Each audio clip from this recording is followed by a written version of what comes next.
Hello once again, everybody, and welcome to the Mario Cristobal Show. This week, the University of Miami at home against North Carolina for a 4 o'clock kickoff at Hard Rock Stadium, first conference game of the year. Joe Zagacki, Don Bailey Jr., Coach Cristobal joins us momentarily. Kane's coming off a bye week, and this is a big game. The bye week was important, Joe. It gave Miami an opportunity to get better. Miami got better.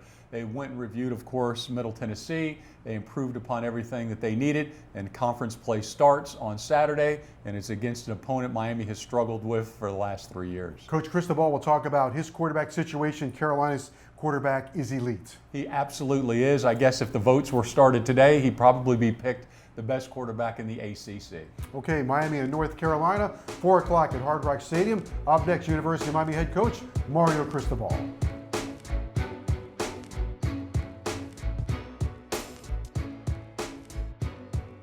This is the Mario Cristobal Show with University of Miami head coach Mario Cristobal, Don Bailey Jr., Joe Zagacki. This week, the Hurricanes are at home against the Tar Heels of North Carolina, 4 o'clock kickoff at Hard Rock Stadium. First conference game of the year for the University of Miami. So now the stakes are high, Coach, and we'll jump into all of that.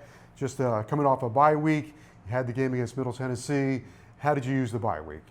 Well, the bye week was completely dedicated to us taking an open and honest and transparent look at ourselves on what we have to do different, what we have to do better, where we have to tweak things, where we got to throw things out, who we got to move up, who we got to improve, everything, and how we do things as well to make sure that we gain ground towards a better performance. Obviously, we were disappointed entering the bye week, and so we use it to the maximum of our abilities to make our program better. Coach, you go back and study Middle Tennessee, and let's go to the quarterback spot. What did you find out about Tyler and Jake and their assessment and how they both played in the game, and what's it look like for the future? Well, I think when you have a poor performance, you take it as an entire program, right? You always do, starting with the head coach, of course. And then you find out, okay, why? What led to this? Because practices were really good leading up to it. We didn't play well in just about most phases, but our quarterbacks, they're good football players, and we're going to do a better job cleaning things up for them, providing a much cleaner and efficient supporting cast and performance surrounding them so that they can be better and cleaner in their performance as well, and making sure that we use every ounce of this just to galvanize our locker room and our players so we can go get better. Coach, we'll dive into your decision with Tyler Van Dyke and all that in a moment. Just to wrap up Middle Tennessee, you look at that game, you go, well, okay, it could be this, could be this, could be that. But ultimately, it becomes a program loss, right? It's an entire team loss. It is. You know, we started about as poorly as we could. 3 turnovers in the first 6 plays, right? And we create our own issues. And whenever you lose a game, you also don't, you're not petty about it. You know, have the guts to look in the mirror, have the toughness and the resiliency to look yourself in the mirror and your teammates and your co-workers and your coach and say, let's go fix this, let's go get better, let's go improve. We know our warts, we know what we have to tweak, we know what we have to improve. We feel like we have a pretty good idea of where we have to go from here, and let's work at it, right? There's no other way, there's no buckling, there's no giving in. Let's go work at it, and let's go get it done. With that being said, you were in an off week. What did you do? Is there anything specific that you did, or how do you handle your off weeks physically, and then also the playbook and assessing talent? Well, I think you said it right there. You know, you want to jump into technique and fundamentals as much as you can, because as the year goes on, you don't want to let that deteriorate, right?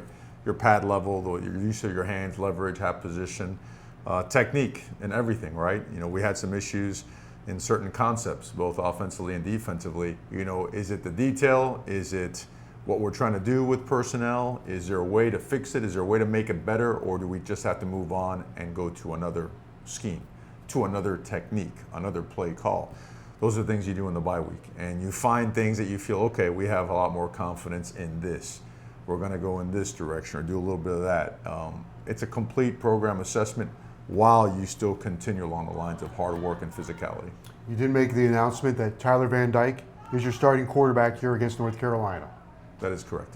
And Tyler, you know, at the beginning of the season, he had the fewest starts of the quarterbacks in this league. I think there's this perception that he had a lot of games under his belt and all of those things. He still was a relatively inexperienced quarterback. How did he handle the setback? Every quarterback's going to have some adversity. How did he handle it? Like you would expect, he's a competitor, and he had a great competitive response. And he, like all of us, you know, it's disappointing and it's painful, and it should be. and no one should shy away from that. And to Jake's credit, Jake went in there and did a great job and did a lot of great things. So the future is bright, both for Tyler and for Jake. But Tyler has done a ton of good things since he's been here at Miami. It is my job 100% to make sure that you assess everything for what it is. And what it is Tyler is a good football player, and we got to do better by him. And he's going to improve as well. He's going to hold himself accountable, and their teammates are going to hold themselves accountable as well, so we can improve. In other words, in everything, there's no narratives, there's no fluff, there's no BS. We've got to get to work, and we know some of the issues. We know the issues, and we've got to keep working at them. Coach Frank Ladson had his best game to date as a Miami Hurricane and looked exactly what at least Joe and I thought he should look like when he showed up. Without a doubt, Frank took a step up. This is what we've been waiting for. This is the Frank Ladson we were hoping to see, and it's starting to show. And it's a guy that has taken a ton of reps at improving the things that he needed to improve to be a guy that can make a difference on game day. We're headed strong in that direction. We're going to keep pushing Frank to continue to maximize his potential, but really happy for him and really happy to see him step up and help us in his role. You mentioned earlier, you're playing the wide receivers that you have, working with the guys that you have on this roster. Keyshawn Smith continues to progress a little bit more and more as a deep threat, and also coming out of the end zone on those kickoffs. He sure has. He's become a really good kickoff returner. Credit to the guys blocking too. Those guys have given him some really clean looks and have been really good technically and have been physical in that particular aspect of our special team. So we expect him to keep getting better. We've also had a couple other guys get some returns back there, so we feel that part is improving. We want to continue our progression at the wide receiver position. Coach, everybody may not understand that every week you assess every position group, every player, and you discuss it, and it's about how you can make that player better or how that player can adjust and help you win football games. So it's not like you look at a game for 30 minutes and then it's put to sleep. You study it endlessly and continue to make improvements and changes. Oh yeah, it's an ungodly amount of hours that you invest in every aspect of your program and every player. There's no guessing. You're not hoping and wishing on game day. On game day, you're playing the guys and you're calling the plays that worked well in practice, that fit the scheme you're going against. And you would think and you would hope that by the time you get there, you have confidence in doing it at the highest level. Well, when it doesn't happen that way, you assess it again and you realize what you did good, what you didn't do so good, and how to make it right the next time. So the bye week was critical for that. The entire team has approached it with tremendous energy and passion, really fired up to play this game. This is a great opportunity on Saturday against an excellent football team that has sliced and diced everybody they played against on offense, and whose defense just is coming off their best game as well with a boatload of talent. A lot of juniors and a lot of seniors on both sides of the ball, experience up front. So our guys understand the caliber of opponent that we're playing and are really excited to get into conference play. This bye week probably came at a decent time because you had a lot of guys banged up. And so maybe a chance to get some of those guys healthy, or maybe get other guys ready to play for guys that might not be able to go. A little bit of both. You always try to find a way to get guys on the mend. Some injuries are going to go and transcend the bye week, and you're not going to be able to help guys out. But you want to use it so you improve, but you also want to, take advantage of the benefit of not having, 80 live plays on each side of the ball and 40 on special teams on a Saturday. So you take that load off of the players and you find a way for them to get recovered. Now you lift, extremely hard. You still condition, you still have your practices, and you work on your schemes, and your goal is to get better and get your guys a little bit more physically and mentally fresh. Coach, you look at Franklin, and he's a guy that is improving every single week. His load has gotten bigger, some a little bit by default and injury, of course, but it looks like he keeps getting better and better every week. Thad is a guy that's really taken on a demeanor that shows that he wants to get better. So we're going to push him. We're going to push him in. He wants to be pushed. He needs to be pushed because we've got to maximize his ability and the ability of all the guys surrounding him. Okay, so we're appreciative of him, and we're certainly looking forward to him getting better and better as a football player. We will continue with University of Miami head coach Mario Cristobal. It's the Canes and North Carolina. We'll talk about that matchup coming up next. If you train like a pro, then you should be treated like a pro. Much like the human body, our team of sports medicine experts moves as one to achieve a singular goal.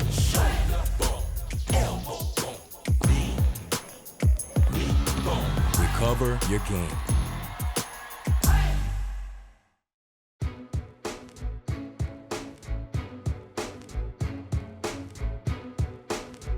Miami and North Carolina, Saturday, 4 o'clock, Hard Rock Stadium, a 4 o'clock kickoff. Hopefully a big crowd out there for this one. Very, very good North Carolina team, as Coach mentioned, averaging 45 points per game, 507 yards per game.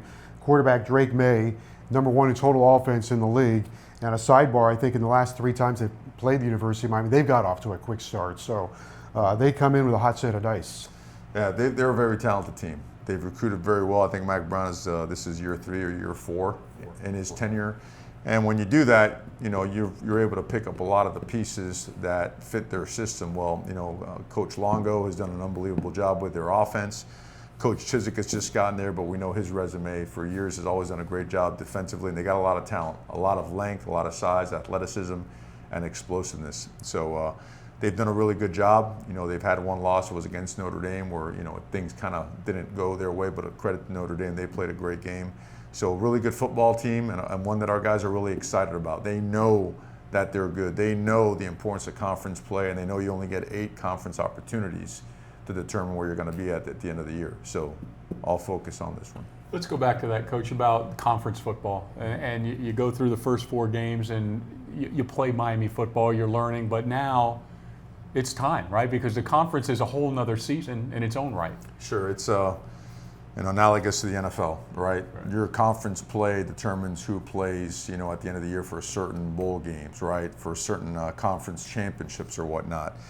But if you start looking at opportunity 8, you fail to take advantage of opportunity number 1. You know, the culture that we've gone to, the focus is on that one. Your next practice is the most important one because it's the next one. Well, this is our next game. It's the most important one. We know we have to get better. We've done a really good job attacking practices this past week and feel like we have made improvement. And now we've got to show that improvement and show resiliency, right? If things don't go our way early, if we happen to have a mishap, a bad play, a bad call, well, you know what? Let's show some toughness. Let's show some resiliency and understand that there's nothing that we can't overcome and keep playing. And play hard and play strong. So we've got a good football team, and we can be a good football team, and it's time for us to show it. I tossed out these numbers, these offensive numbers, Coach, and Josh Downs, who wears number 11, really, really good receiver, and they brought back Antoine Green, so that gives them a double shot there. But you start peeling their layers away, and you look at them, 78% of the time when they outrush their opponent, they win. So does it come back to the old, you got to have a good run defense because eventually they want to run the ball. Sure. Well, they make it defend everything now, and I think a very undervalued and underestimated component of their offense is their quarterback draw. Yeah. I mean, I can't tell you how many times they allow a mix or a stunt up front to work itself out, and tailback gets on the linebacker, and their quarterback, you know, spits out for another 15, 20 yards, or sometimes he just improvises and he busts, you know, contain, or he breaks out of the cage, and all of a sudden he's scrambling down the field for 15, 20, 25 yards. It's a really, really impressive quarterback with a really impressive supporting cast. And he finds ways to extend plays now, whether it be with his feet or with his arm. Eyes are always down the field and makes some unbelievable throws. Coach, their defense, North Carolina's defense, has been taking a lot of heat. As you mentioned, Coach Chiswick is new at the position. They changed the style of defense they're running. But last week they held Virginia Tech to less than 100 yards. I'm not sure that's happened 10 times in the last 10 years to hold that team to less than 100 yards. But also, everybody you watch on tape with them, they can run, they're long, they can cover a lot of ground. There is talent there. It just seems like they're just trying to come together as a unit. They played their best game. They're extremely large and thick up front. You know, they're a knock-you-back operation, you know. And they do what they do, and they really did it well last week, and they've shown in so many different ways how good they can be, so a tremendous amount of respect for them. They invested a lot of their recruiting assets into their front seven, and then they picked up the kid from Virginia, 6'5" linebacker, who's a real pain in the neck at times. But North Carolina, Coach, they had high expectations a year ago, so they come in here now very, very confident. They are a really good football team with some really good players and a good coaching staff. They're playing with confidence, and we've had a great week of practice to get our confidence going. Our guys are eager to get back at it again with tomorrow's practice, so we're looking forward to this opportunity. Also, Coach, get a chance to go back to Hard Rock in front of the family and the hometown crowd. How important it is all the students come and we inspire all of our fans to make sure that they're there as well. Yeah, we need that to start conference play the right way, because they certainly impact the game. You know, when that crowd gets going, it makes things very, very different. It provides a juice and energy that you can't get out of your sound system that you put on your headset right before the game. You can't get it out of, you know, anything you might watch during the week in terms of an inspirational video. The crowd provides the energy, the juice on game that nothing else can provide. Yeah, you get that crowd going, you get a couple of those penalties. The one thing that has hurt them has been a lot of 3 and outs. I think that falls into complementary football, right? You get a lot of 3 and outs because they want to go fast, and their defense is back out there gassed. So push them back with the crowd noise and negative plays. Preventing big plays, though, defensively, that's something that hurt against Middle Tennessee. That's got to be on your list, right? Without a doubt. You know, that's the obvious thing that, you know, and I know it's been pointed out for a couple of weeks. That's what happens when you don't play a game, right? It lingers for 2 weeks. You know, we have a lot of confidence in our players, and we have confidence in being able to make adjustments to prevent those things. Now, you know what, sometimes you're gonna be hit by one or so, but we got hit by a bunch.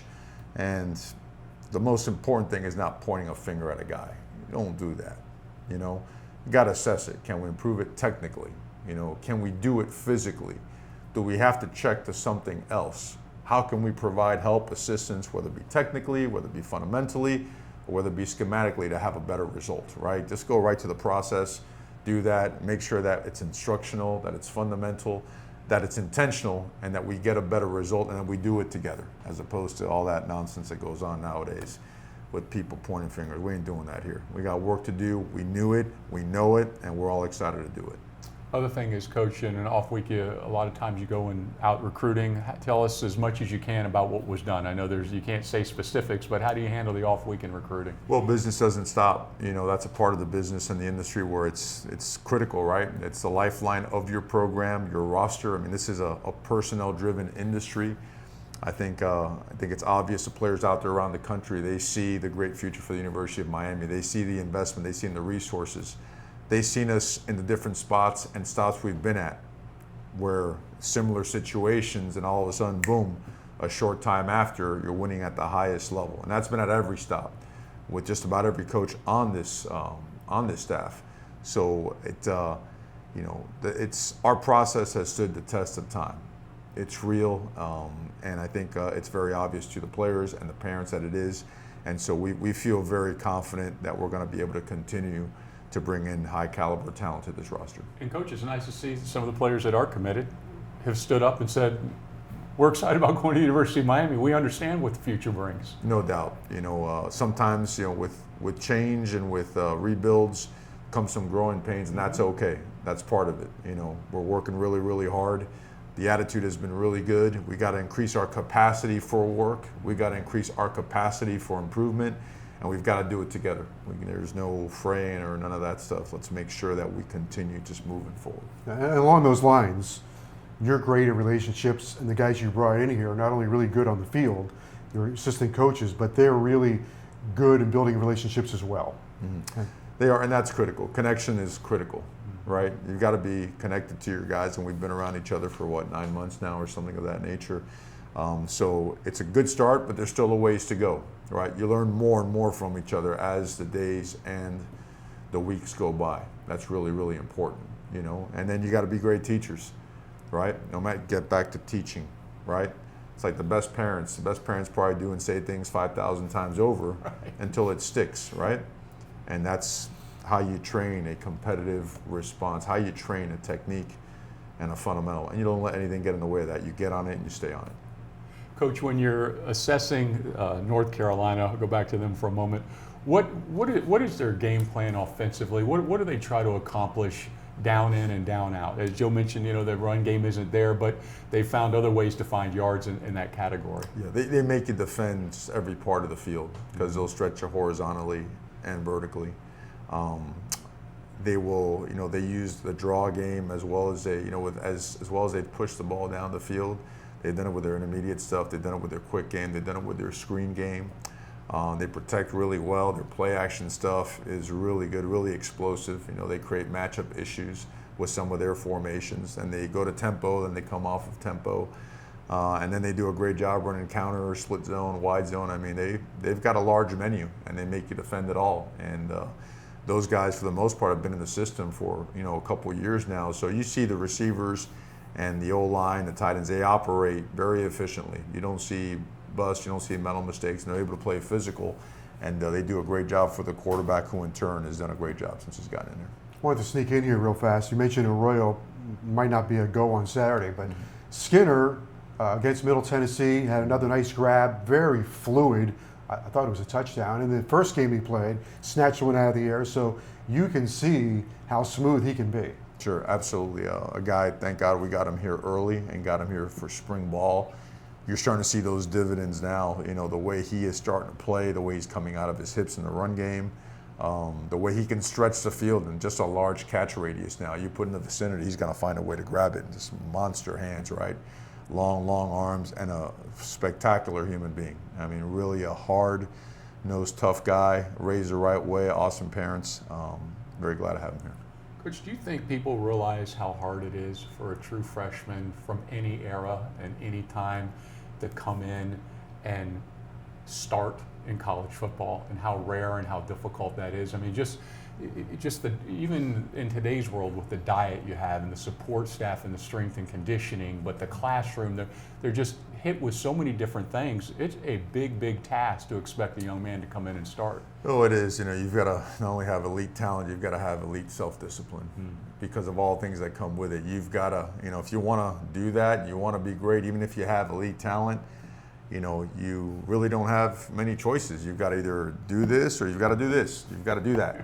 There's nothing else you can do in order to make that a reality, because it's coming at you 100 miles per hour.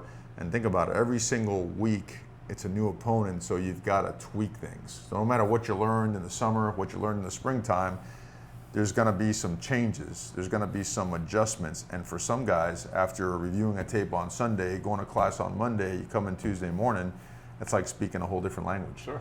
So the guys that can do that and that work their way towards that, I tell you, special guys. We have a lot of guys that are playing, that are young. And you're going to see guys play more and more, so we're fired up about that process. Just to wrap it up with this, should mention this is the 35th anniversary of the 87 National Championship team. They're coming back. A ton of those guys are coming back. Great pride in that season. Of course, head coach Jimmy Johnson also is coming back. Mm-hmm. Yeah, they're one of the major reasons I came to the University of Miami. I think a lot of us, right? We saw what it was, and we saw what it could be. And there's a vision and a blueprint that goes with that, and those guys were all in on it, and changed things. 83, and you guys did it, and then 87, and it just went on and on and on. So it's an honor to have those guys back. Awesome guys. I know a bunch of them, played with a bunch of them, led to 89, led to 91, right? We want those guys around as much as possible. Miami's really strong when our people unite. When our people just put a foot in the ground and say, okay, hey, we got to work through some things, but let's make sure. It's always been us uniting and fighting our way and competing our way and working our way to great things. So great opportunity to see those guys and have a great day Saturday. Yep. Like Coach said, Coach Johnson, when you're hot and tired, we press on. Amen. All right. Always. All right, Coach, thanks very much. Okay, thanks for having me. That's University of Miami head coach Mario Cristobal. We'll continue on the show right after this. To have a truly great career, you need to be with a great company. Now's your chance to go be great at AutoNation. Go to jobs.autonation.com for endless career opportunities. Work at America's largest and most admired automotive retailer that's driving towards $35 million donated to fight cancer. For industry-leading benefits and a great work experience, visit jobs.autonation.com now and go be great. We're all button pushers, double tappers, swipers, and now used car buyers. Go to AutoNation.com today. You'll see thousands of one-price pre-owned vehicles online right now. All your favorite makes and models, all quality inspected, all priced to sell with no hassles. Plus, we'll even pay top dollar for your car. Go to the AutoNation store near you or AutoNation.com. What drives you drives us. AutoNation.